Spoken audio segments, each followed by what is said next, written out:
যাচ্ছি, এখন লাইনে যাচ্ছি। এখন গোল গোল করে মানে গোল গোল করে ঘুরে ঘুরে যেতে হবে, এই দিক এই দিক এই দিক এই দিক করে। হর মহাদেব।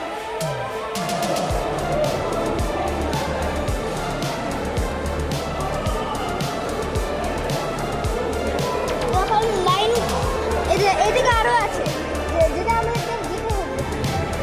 দিয়ে আমরা মন্দিরে একদম ঠাকুর দর্শন করব, প্রবেশ করব মন্দিরে।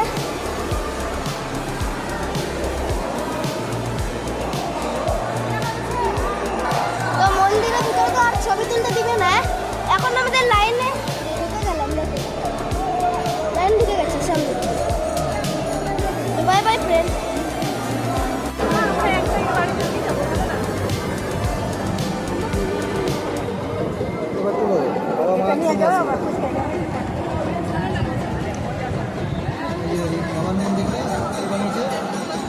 বিশ্বকর্মা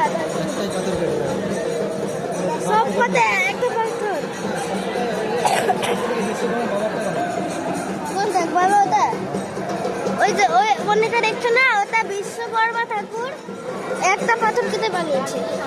ওই যে দেখলে মন্দিরে কিছু করতে পারবে না।